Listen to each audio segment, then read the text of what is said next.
Hi, this was Frankie from Goodreturns. Today we have Sunil Fernandes, who is Associate Editor for Goodreturns. Let's see what he has to tell about the market and shares. The markets this week were very volatile, and we've had China problems in China resurfacing, and the services PMI has not been good, which has had a cascading effect on all the markets. I think the US Dow Jones is in a negative territory for this year, 2015, and most of the Asian markets and the European markets have sold off this week. For the next week, probably we might see some more reaction, at least in the initial part of the week, and after that I think things should stabilize. For the Sensex, I think we should stabilize around the 27,000 level mark.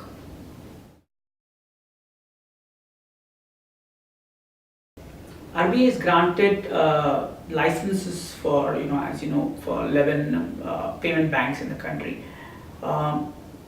There's not been a good reaction in the market to this, particularly stocks of government banks have crashed. The worries that are coming through is that the government banks may find it difficult to compete, and it may erode their market share. This is a report that Fitch put out this week.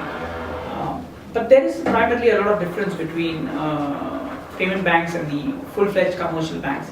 These payment banks will not be allowed to lend money. So they can only take deposits. Unlike the traditional commercial banks, they won't be able to lend money.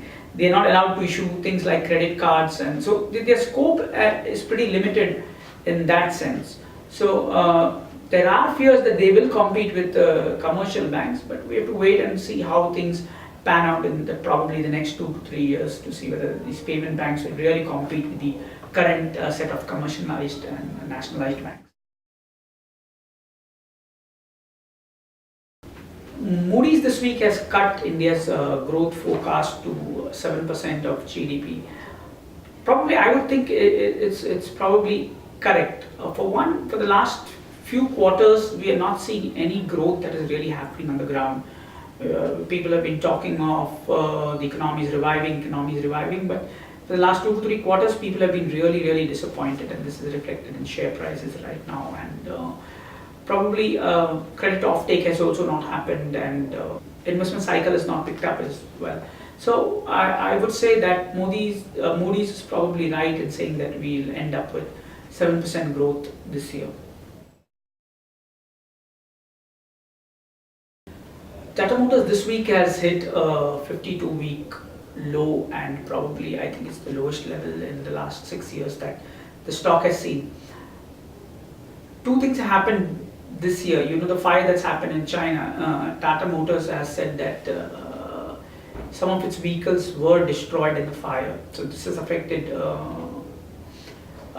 the share price. And secondly, as you know, Tata Motors, a lot of its fortunes are linked to what is happening in China. So if China is not doing well, Tata Motors does not do well, because almost 20% of its revenues comes from China.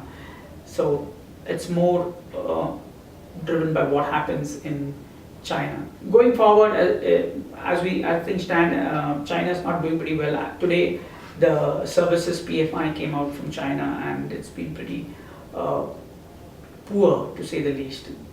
So as long as China underperforms, Tata Motors will underperform. It was all about the Chinese Shanghai Composite, and it's lost almost 9% in 2 days, which is really huge.